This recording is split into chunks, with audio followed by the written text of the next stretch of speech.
Good morning, students. Welcome to Sivisha College of Commerce, Management and Computer Education Vadwan YouTube channel. My name is Professor Virat C. Rathod. I have completed MCOM and pursuing PhD in Financial Management subject. In FIBBA SEM 1, I will teach you Principles and Practice of Accountancy Part 1. We will start our unit number 1, Introduction to Accounting. So students, let's start our video. તો students સૌથી પહેલા આપણે syllabus જોઈએ જેમાં 80% practical આવશે અને 20% theoretical હશે. તો તમારો સિલેબસ જે છે યુનિટ નંબર 1 એમાં definition, nature, scope and objectives of accounting. Second છે terms used in financial accounting, relationship of accounting with economics and statistics, role of accountant, generally accepted accounting principles, accounting as a measurement discipline, business transactions, meaning and classification, classification of account, rules of debit and credit, accounting equation. Unit number 2 માં આપણે જોવાનું છે journal, ledger, posting and balancing of ledger accounts, preparation of trial balance. Unit number 3 માં આવશે subsidiary books, purchase book, sales book, purchase return book, sales return book, cash book and petty cash book. Unit number 4 માં preparation of final accounts, trading account, profit and loss account and balance sheet, closing entries, adjustment entries, into bracket sole proprietorship only, accounting errors, type of errors, rectification of errors and effects of errors on final accounts. તો students 80% જે છે એ સમ હશે અને 20% જે છે એ એક્ઝામમાં theory પૂછાશે. તો હવે સ્ટુડન્ટ્સ આપણે શરૂ કરીએ યુનિટ નંબર 1. સૌથી પહેલા આપણે જોઈએ Introduction and definition of accounting. Accounting is a process of systematically recording in the books of accounts the monetary transactions of a person relating to a defined period of time. It means that it is a process in which transactions of a person are systematically recorded. Here, the person includes a living being like a sole proprietorship or a partner, and also an artificial or a legal person like a joint stock company, a cooperative society, a club or an institution. The transactions recorded are monetary transaction, that is involves money or money's worth. તો first જે point છે એ શું કહેવા માંગે છે? Accounting is a process of systematically recording in the books of accounts the monetary transaction of a person relating to a defined period of a time.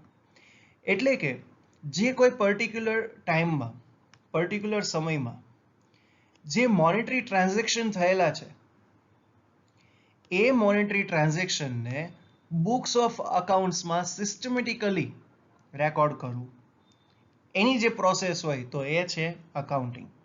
તો ફરીથી અકાઉન્ટિંગ એ શું છે? તો it is a process of recording the monetary transaction in books of accounts of a particular time. Accounting એ શું છે કે જે ચોક્કસ સમયગાળા દરમિયાન જે મોનેટરી ટ્રાન્ઝેક્શન થયેલા છે એને બુક્સ ઓફ અકાઉન્ટ્સમાં સિસ્ટમેટિકલી રેકોર્ડ કરવાની પ્રોસેસ છે. It means that it is a process in which transaction of a person are systematically recorded. એનો મતલબ શું થાય છે? It is a process. એ શેની પ્રોસેસ છે કે જેમાં transaction of a person are systematically recorded. જે કોઈ પર્સન છે એના જે ટ્રાન્ઝેક્શન થયેલા હોય એ ટ્રાન્ઝેક્શનને સિસ્ટમેટિકલી રેકોર્ડ કરવામાં આવે છે. તો હવે પર્સન એમાં કોનો સમાવેશ થાય છે? The person includes a living Bing. જે લિવિંગ બિંગ છે, જેમ કે સોલ પ્રોપ્રાઇટરશિપ. સોલ પ્રોપ્રાઇટરશિપ એટલે શું? કે જે એકાકી પેઢી હોય, ગુજરાતી મીડિયમના જે સ્ટુડન્ટ્સ છે, તમે નામ સાંભળેલું હશે, એકાકી વ્યક્તિગત પેઢી જે હોય એ, ઓર અ પાર્ટનર, જે ભાગીદાર જે છે, and also an artificial or legal person, કે જે કૃત્રિમ વ્યક્તિ or legal person like a joint stock company, cooperative society, club or an institution. ફરીથી આટલું સમજીએ. અકાઉન્ટિંગ એ શું છે? તો અકાઉન્ટિંગ એ કોઈ ચોક્કસ સમયગાળા દરમિયાન, કોઈ પર્ટિક્યુલર ટાઈમમાં જે મોનેટરી ટ્રાન્ઝેક્શન થયેલા છે, એ મોનેટરી ટ્રાન્ઝેક્શનને બુક્સ ઓફ અકાઉન્ટ્સમાં સિસ્ટમેટિકલી રેકોર્ડ કરવાની પ્રોસેસ છે. પછી એ પ્રોસેસ જે છે એ કોની થાય છે? તો it is a process in which transaction of a person are systematically recorded. કે જે કોઈ વ્યક્તિની સાથે જે ટ્રાન્ઝેક્શન થયેલા છે એને સિસ્ટમેટિકલી રેકોર્ડ કરવાના હોય છે. તો પર્સનમાં કોનો સમાવેશ થાય છે? તો લિવિંગ બિંગ, જે જીવંત હોય, જેમ કે સોલ પ્રોપ્રાઇટર જે છે, અથવા તો પાર્ટનર જે છે, ભાગીદાર છે એ. અને આર્ટિફિશિયલ પર્સનમાં કોણ આવે? જોઈન્ટ સ્ટોક કંપની જે છે, કોઓપરેટિવ સોસાયટી હોય, ક્લબ હોય, અથવા તો ઇન્સ્ટિટ્યુશન હોય. The transaction recorded are monetary transaction. હવે જે ટ્રાન્ઝેક્શનની રેકોર્ડ કરવામાં આવે છે, તો એ ટ્રાન્ઝેક્શન કેવા હોવા જોઈએ? મોનેટરી હોવા જોઈએ. ઇટ ઇન્વોલ્વ્સ મની, કે જેમાં મોનેટરી ટ્રાન્ઝેક્શનમાં મની અથવા તો મનીઝ વર્થ, પૈસાનું મૂલ્ય, એનો સમાવેશ કરવામાં આવે છે. તો સ્ટુડન્ટ્સ, ફર્સ્ટ પોઈન્ટ જોયા પછી હવે આપણે સેકન્ડ પોઈન્ટ જોઈએ. According to American Institute of Certified Public Accountants, accounting is an art of recording, classifying and summarizing in a significant manner and in terms of money, transaction and events which are in part at least of financial character and interpreting the reasons thereof. તો students, American institute of certified public accountant છે. અકાઉન્ટિંગની શું definition આપેલી છે? કે accounting જે છે, it is an art of recording, classifying and summarising in a significant manner. કે જે કોઈ ટ્રાન્ઝેક્શન થયેલા છે એને રેકોર્ડ કરવાની, ક્લાસિફાઈ કરવાની અને સમરાઇઝ કરવાની એક આર્ટ છે. ટ્રાન્ઝેક્શન અને જે ઇવેન્ટ્સ હોય છે, which are in part at least of financial character, કે જે ફાઇનાન્શિયલ કેરેક્ટર જે છે એના એક ભાગરૂપ હોય, તો એને ઇન્ટરપ્રેટ કરવાની પ્રોસેસ છે. ફરીથી American institute of certified public અકાઉન્ટન્ટ્સે શું કહ્યું છે? કે જે કોઈ પણ મોનેટરી ટ્રાન્ઝેક્શન છે, એ મોનેટરી ટ્રાન્ઝેક્શનને રેકોર્ડ કરવાની, ક્લાસિફાઈંગ કરવાની અને સમરાઇઝ કરવાની એક આર્ટ છે. અને એ જે ટ્રાન્ઝેક્શનમાં જે કોઈ પણ ભાગરૂપ રહેલા છે, જે ફાઇનાન્શિયલ કેરેક્ટર છે, એને કારણની સાથે ઇન્ટરપ્રેટ કરવાની એક પ્રોસેસ અથવા તો આર્ટ છે. નેક્સ્ટ પોઈન્ટ જોઈએ. ધ ડેફિનેશન શોઝ ધેટ, આ જે ડેફિનેશન છે શું દર્શાવે છે? Account is an art, only knowledge of its rules and principles will not be enough. Account જે છે એ એક આર્ટ છે, કે તમારી પાસે જો નોલેજ હોય, તમને રૂલ્સ જે છે અથવા તો અકાઉન્ટ્સના જે પ્રિન્સિપલ્સ છે એનું જ્ઞાન હોય, પણ એનું ઇફેક્ટિવલી યુઝ કેવી રીતે કરવો એ ખબર ન હોય, તો અકાઉન્ટિંગ પ્રોસેસ જે છે જસ્ટિફાઈ થાય નહીં. તો અકાઉન્ટિંગ જે છે એ શું છે? It is an art. Only knowledge of its rules and principle will not be enough. કે તમને ખાલી રૂલ્સ અને પ્રિન્સિપલનું નોલેજ હોય તો એનાથી અકાઉન્ટિંગ પ્રોસેસ સક્સેસ થાય નહીં. સેકન્ડ છે transactions and events are recorded, classified and summarised in account. કે જેમ આપણે ડેફિનેશનમાં જોયું એ પ્રમાણે, કે જે ટ્રાન્ઝેક્શન થયેલા છે, જે ઘટના બનેલી છે, એને આપણે રેકોર્ડ કરવાની છે, ક્લાસિફાઈ કરવાની છે અને સમરાઇઝ કરવાની છે. આપણે જે ગુજરાતીમાં તમે બાબત જે લખો છો, સમરી આપો છો કે કઈ ઘટના બની એની બાબત જે કહેવાય, ઓકે, તો એ સમરાઇઝ કરવાની છે. પછી the transactions are recorded in terms of money. જે ટ્રાન્ઝેક્શન છે એ ટર્મ્સ ઓફ મનીમાં રેકોર્ડ કરવામાં આવે છે. ફાઇનાન્શિયલી કેરેક્ટર જે છે એ આપણે રેકોર્ડ કરવાના આવે છે. અને interpretation of results is important. Accounting process પૂરી થાય પછી જે રિઝલ્ટ આવે છે એનું ઇન્ટરપ્રિટેશન કરવું, એને સમજાવવું એ ખૂબ જ અગત્યનું છે. નેક્સ્ટ જોઈએ, according to accounting association, accounting is the process of identifying, measuring and communicating economic information to permit informed judgments and decisions by the user of accounts. તો અકાઉન્ટિંગ એસોસિએશન છે એ શું કહે છે? અકાઉન્ટિંગ જે છે એ પ્રોસેસ છે, તો શેની પ્રોસેસ છે?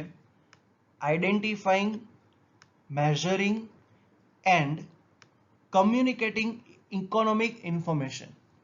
જે કોઈ પણ ઇકોનોમિક ઇન્ફોર્મેશન છે એને આઈડેન્ટિફાઈ કરવાની, મેઝર કરવાની અને જે જજમેન્ટ્સ જે છે, જે કોઈ પણ મેનેજમેન્ટ ઓથોરિટી હોય તો એને ડિસિઝન લેવામાં, જે અકાઉન્ટ્સના યુઝર્સ છે એને જજમેન્ટ લેવામાં ઇન્ફોર્મેશન મળી રહે એની ઇન્ફોર્મેશન છે એ કમ્યુનિકેટ કરવાની પ્રોસેસ છે. તો ફરીથી, accounting is the process of identifying, measuring and communicating economic information to permit informed judgments and decisions by the user of accounts. કે જે user of accounts જે છે જેના દ્વારા, that means accountants, તો accountants ને જજમેન્ટ અને ડિસિઝન લેવા માટે જે કોઈ પણ ટ્રાન્ઝેક્શનનું રેકોર્ડિંગ થયેલું છે એને આઈડેન્ટિફાઈ થઈ શકે, એનું મેઝરમેન્ટ કરી શકે અને એ જે ડિસિઝન છે, એ જે રિઝલ્ટ છે એની ઇકોનોમિક ઇન્ફોર્મેશન કમ્યુનિકેટ થઈ શકે, એની પ્રોસેસ છે અકાઉન્ટિંગ. તો હવે ઇન્ટ્રોડક્શન એન્ડ ડેફિનેશન જોયા પછી આગળ વધીએ. તો સ્ટુડન્ટ્સ, ઇન્ટ્રોડક્શન એન્ડ ડેફિનેશન જોયું. હવે આપણે જોઈએ ઓબ્જેક્ટિવ્સ ઓફ અકાઉન્ટિંગ. તો ફર્સ્ટ ઓબ્જેક્ટ છે, it's main object is to record the financial effect of each transaction. જે કોઈ પણ બિઝનેસ યુનિટ હોય એ બિઝનેસ યુનિટમાં જે કોઈ પણ મોનેટરી ટ્રાન્ઝેક્શન થયેલા છે તો એની ઇફેક્ટ આપવી, ફાઇનાન્શિયલ ઇફેક્ટ આપવી એનો મેઇન ઓબ્જેક્ટ છે. ઓકે, તો ફર્સ્ટ શું છે? It's main object is to record the financial effect of each transaction. જે મોનેટરી ટ્રાન્ઝેક્શનની જે ફાઇનાન્શિયલ ઇફેક્ટ છે એને રેકોર્ડ કરો એ અકાઉન્ટનો મેઇન ઓબ્જેક્ટ છે. સેકન્ડ છે, to give information of business transaction during a particular period. તો જે ફાઇનાન્શિયલ ટ્રાન્ઝેક્શન જે છે, જે મોનેટરી ટ્રાન્ઝેક્શન છે, એ ટ્રાન્ઝેક્શનની ઇફેક્ટ રેકોર્ડ કરીએ છીએ, એનું પોસ્ટિંગ કરીએ છીએ, તો એના દ્વારા જે બુક્સ ઓફ અકાઉન્ટ્સ પ્રિપેર થયેલી છે એ બુક્સ ઓફ અકાઉન્ટ્સને ઇન્ટરપ્રેટ કરવાથી જે કોઈ પણ યુનિટ છે એની કન્ડિશનની ખબર પડે છે કે એની પ્રોફિટ જે યુનિટ છે પ્રોફિટ કરે છે કે લોસ કરે છે. તો એના માટે two give information of business transaction during a particular period, કે કોઈ ચોક્કસ સમયગાળા દરમિયાન બિઝનેસ ટ્રાન્ઝેક્શન ઇન્ફોર્મેશન જોતી હોય તો એ પ્રોવાઈડ કરવામાં આવે છે. થર્ડ છે, the information provided by accounting department provides valuable guidance for the future to the management. એટલે અકાઉન્ટિંગ ડિપાર્ટમેન્ટ દ્વારા જે કોઈ પણ ઇન્ફોર્મેશન પ્રોવાઈડ કરવામાં આવેલી છે એ ઇન્ફોર્મેશનને આધારે બુક્સ ઓફ અકાઉન્ટ્સ છે શું પ્રોવાઈડ કરે છે?